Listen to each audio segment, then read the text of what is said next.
प्रधानमंत्री नरेंद्र मोदी की आज मन की बात का 100वां एपिसोड मेड़ता शहर के पंचायत समिति में जनता प्रधान कार्यालय में लाइव देखा गया। इस दौरान भाजपा के पूर्व प्रदेश कोषाध्यक्ष रामकुमार भूतड़ा, मेड़ता जनता प्रधान संदीप चौधरी, जिला उप प्रमुख शोभाराम जयपाल, राजूराम रोनवाल, विनोद भाटी, सीपी बिरला सहित भाजपा के अनेक पदाधिकारी, कार्यकर्ता व आम शहरवासी मौजूद रहे।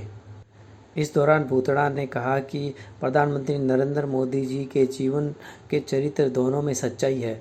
वो जो बोलते हैं वही करते हैं और जो करते हैं वही बोलते हैं। उनके जीवन में बनावटी बातें नहीं हैं। यही कारण है कि आज देश का आम नागरिक उनसे जुड़ा हुआ है। खेत खलियान में काम करने वाला हो या मजदूर किसान हो, हर आम आदमी जन बीजेपी को नहीं समझता है। वो भी कहता है कि वोट तो मोदी जी को ही देना है। आगामी चुनाव में भाजपा को केंद्र में तो सरकार बनेगी ही, प्रदेश में भी सरकार बनेगी। उन्होंने 170 सीटें राजस्थान में भाजपा की झोली में लाने का दावा किया है। इसी दौरान जनता प्रधान संदीप चौधरी ने भी कहा कि पार्टी के कार्यकर्ता ही सबसे बड़ा पद होता है। स्वयं प्रधानमंत्री नरेंद्र मोदी जी भी स्वयं को एक कार्यकर्ता मानते हैं, इसलिए अपने आप को कम नहीं समझे और भाजपा का एक अहम हिस्सा समझे। पार्टी में कार्यकर्ता का सबसे बड़ा महत्व है। प्रधानमंत्री नरेंद्र मोदी ने वर्चुअल के माध्यम से कहा कि मन की बात को भारतीय की भावनाओं का प्रकटीकरण करार दिया है और कहा इस कार्यक्रम से जुड़ने वाला हर विषय जन आंदोलन बन गया है। मन की बात की 100वीं कड़ी में अपने विचार साझा करते हुए मोदी ने यह भी कहा कि प्रधानमंत्री बनने के बाद परिस्थितियों की विवशता के कारण उनके पास जनता से कट जाने की चुनौती थी, लेकिन मन की बात ने इसका समाधान दिया है और सामान्य लोगों से जुड़ने का रास्ता दिया है। कहा, मेरे प्यारे देशवासियों नमस्कार। आज मन की बात का 100वां एपिसोड है। मुझे आप सबकी हज़ारों चिट्ठियाँ मिली है, लाखों संदेश मिले हैं। मैंने कोशिश की है ज़्यादा से ज़्यादा चिट्ठियों को पढ़ पाऊँ, देख पाऊँ, संदेशों को ज़रा समझने की कोशिश करूँ। आपके पत्र पढ़ते हुए कई बार मैं भावुक हुआ हूँ, भावनाओं से भर गया हूँ, भावनाओं में बह गया हूँ और खुद को फिर संभाल भी लिया हूँ। आपने मुझे मन की बात के 100वें एपिसोड पर बधाई दी है, लेकिन मैं सच्चे दिल से कहता हूँ, दरअसल बधाई के पात्र तो आप सभी मन की बात के श्रोता हैं, हमारे देशवासी हैं।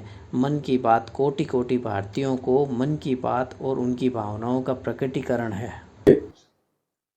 मन की बात का जो कार्यक्रम है वो एक अनूठा कार्यक्रम है। सामान्य व्यक्ति की कल्पना से बेहतर है। सामान्य व्यक्ति इतना सोच नहीं सकता कि इतने लोगों के पास प्रधानमंत्री अपनी बात को समझा रहे हैं, सुना रहे हैं, जुड़ रहे हैं।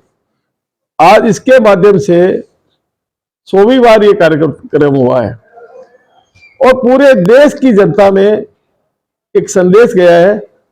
मैं बोल रहा था, अभी बता रहा था कि कम से कम 100 करोड़ लोगों ने सीधा इस संवाद को सुना है। प्रधानमंत्री से ऐसे रूबरू नहीं हो सकते आप।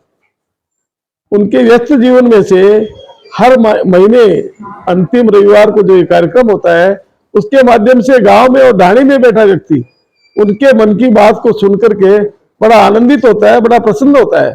प्रधानमंत्री जी रूबरू होकर के अपने मन की बात को बताते हैं, उनके जीवन के अनुभव को बताते हैं और लोगों के लिए क्या क्या काम कर रहे हैं वो भी एक प्रमाणित बताते हैं। लोगों से सीधा संवाद स्थापित करके भी बताते हैं।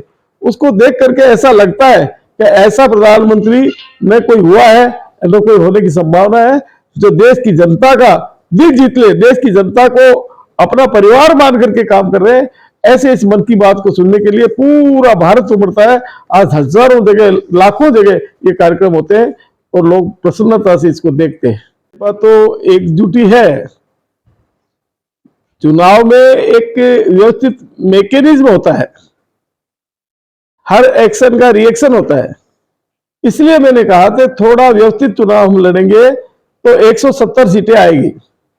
व्यवस्थित का मतलब यह नहीं कि भारतीय जनता पार्टी में कोई फूट है। हम असंगठित नहीं है। भारतीय जनता पार्टी के कार्यकर्ता भारतीय जनता पार्टी के ही है, भारतीय जनता पार्टी के नेता है, उनमें कोई मन उठाव नहीं है। फिर भी चुनाव लड़ने से पहले, चुनाव बहुत बड़ा कार्य है, उसको बड़ा व्यवस्थित लड़ना चाहिए, ये बात मैं कह रहा था। और निसंदेह 3/4 बहुमत से ज्यादा सीटें भारतीय जनता पार्टी की आएगी, चाहे कितनी भी कोशिश कर ले कांग्रेस, उसके बावजूद भी 50 सीट ला ही नहीं सकते। क्या वैसा जैसे भाई साहब ने कहा कि हम पार्टी के सभी एक सामान्य कार्यकर्ता हैं और हम कार्यकर्ता बनकर ही काम करेंगे तो ही पार्टी आगे बढ़ेगी। मोदी जी प्रधानमंत्री होते हुए ये कहते हैं कि मैं पहले कार्यकर्ता हूं, फिर प्रधान सेवक। आज महिला सशक्तिकरण